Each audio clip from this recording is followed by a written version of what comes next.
So today you're going to be building equal groups and array. You will need a 6-sided die and 36 counters. If you don't have counters, you could use 36 pennies or something similar. Just make sure whatever you use 36 of the same item. If you do not have a die, you could always write numbers 1 through 6 on slips of paper and just put them face down in the pile and pick from the pile. So step 1, you're going to roll the die 2 times and record your rolls. The first roll will be the number of groups or rows you're making, and the second roll will be the number of counters that go in each group or in each row. Then you'll draw a picture of the equal groups and the array to represent the numbers that you rolled. Make sure you write a number model to match your drawings. So let's do an example. So I have my die here. I'm going to roll. And I rolled a 2, so I'd record my first roll was a 2. And my second roll is a 5. Okay, so I need to make an array and equal groups drawing, and I'm going to pretend that I have counters. So I'm just going to get a bunch of counters here, and I'm going to make an array, and it says the first roll is the number of groups or rows. So in my array, I'm going to have 1, 2 rows, so I'm kind of starting my rows, and I need the second roll is the number of counters in each group or in each row. So I need 5 in each row. So I'm going to move this over. That means I need 5 in this row. 3, 4, 5. So if you picture if I was using counters or pennies, I would be organizing them. So this is my first row with 5.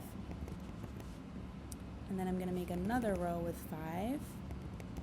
I'm trying to line them up as best I can. Okay, so here is my array for what I rolled. Now, I might want to take those counters, and instead of organizing them in an array, I might want to organize them into equal groups. So the first roll was the number of groups. So I'm going to have to make 2 groups. Bear with me here. And I'm going to have to put my counters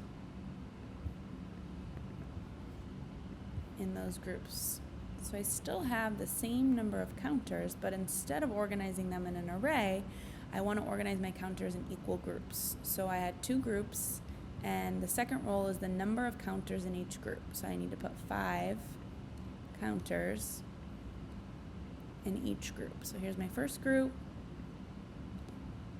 3, 4, 5, and here's my second group. So these are the 2 different ways I could illustrate my rolls. Now I'm going to write them as number models. So I have 2 groups of 5, and I'm just going to write that down for myself. 2 groups of 5, which is 5, 10. 2 groups of 5 is 10. So the number models that would match this are 5 plus 5 equals 10. Because I'm using repeated addition, I'm adding my rows. 5 plus 5 equal 10. Or 2 groups of 5, 2 groups of 5 equals 10. 2 multiplied by 5 is 10. So when you're drawing your pictures today, you have to draw an array and you have to draw a set of equal groups. When you're doing your number model, you can use repeated addition, or you could use multiplication, or you could use both, whichever you're comfortable with. Just make sure when you're drawing your array, you have the same number of counters in each row, and you have your columns lined up. All right, have fun.